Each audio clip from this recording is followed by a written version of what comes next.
اعوذ باللہ من الشیطان الرجیم بسم اللہ الرحمن الرحیم۔ قرآن مجید فرقان حمید کی 30ویں صورت سورہ روم کا مختصر تعارف کے ساتھ آپ سب کی خدمت میں حاضر خدمت ہیں، اور آپ سب دیکھ رہے ہیں قاری عمر صدیقی یوٹیوب چینل۔ اگر چینل پر نئے ہیں تو چینل کو بیل آئیکن کے بٹن کو دبا کر چینل کو سبسکرائب کر دیجیے گا۔ قرآن مجید فرقان حمید کی صورت جو کہ 21ویں پارے میں ہے، سورہ روم مکہ مکرمہ میں نازل ہوئی۔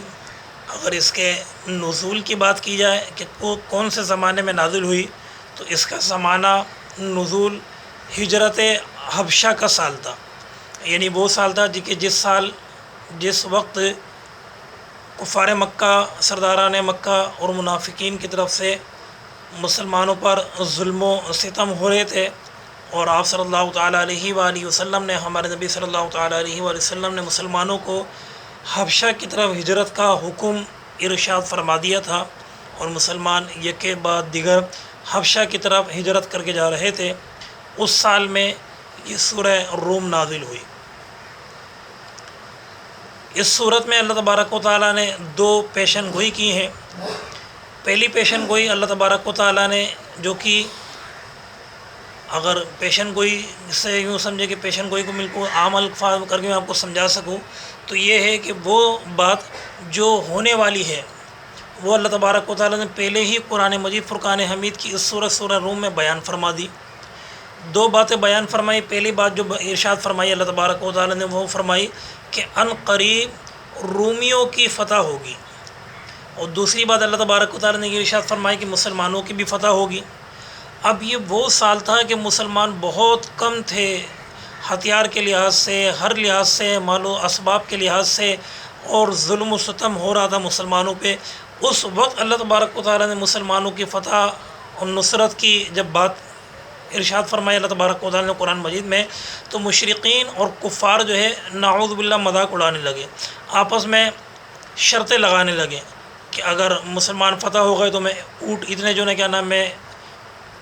آزاد کر دوں گا۔ تو یہ شرطیں بھی جو ہے کیا نام ہے، وہ سمجھے کہ مشرقین اور کفاروں کا طریقہ ہے شرط لگانا۔ اس وجہ سے ہمارے اسلام میں شرط لگانا منع ہے، کیونکہ اس وقت جو ہے نا مشرقین اور کفاروں نے شرط لگائی کہ مسلمان ہنسی کے طور پہ، مذاق کے طور پہ، کہ یہ تو ہو ہی نہیں سکتا، مسلمان فتح و نصرت ہو ہی نہیں سکتے، کامیاب ہو ہی نہیں سکتے، اگر ہو گئے تو میں اتنے اونٹ جو ہے کیا نام ہے آزاد کر دوں گا۔ تو انہوں نے یہ شرط لگائی، تو شرط لگانا بھی منع ہے۔ تو اس وقت اللہ تبارک و تعالیٰ نے مسلمانوں کی فتح و نصرت کا جو ہے کیا نام ہے اعلان فرمایا، اور پھر زمانے نے دیکھا کہ عن قریب ایسا ہوا چند سالوں کے بعد کہ روم کو جو ہے کیا نام ہے ناکامی ہوئی، مگر چند سال کے اندر ہی روم کی جو ہے کیا نام ہے کامیابی ہو گئی، اور اتنی شاندار کامیابی ہوئی کہ زمانے نے دیکھا کہ بادشاہ روم اور ملک روم جو ہے کیا نام ہے روم کے مسلمانوں کو فتح و نصرت ہوئی۔ اور اسی کے ساتھ ساتھ اللہ تبارک و تعالیٰ نے جب مسلمانوں کی کامیابی ارشاد فرمائی تو مسلمانوں کو بھی فتح و نصرت ہوئی، اور ایسی فتح و نصرت ہوئی کہ اللہ تبارک و تعالیٰ نے بہت بڑی کامیابی سے مسلمانوں کو نوازا۔ تو یہ چند باتیں تھیں جو کہ میں نے آج آپ لوگوں کے سامنے سورہ روم کے حوالے سے جو ہے کیا نام ہے بتائی ہیں، اور اس سے ہمیں یہ بھی معلوم چلا کہ ہمارے اللہ تبارک و تعالیٰ کو، اور ہم جس دین پر عمل کرتے ہیں، ہمارا اللہ تبارک و تعالیٰ ہمیں تنہا نہیں چھوڑتا۔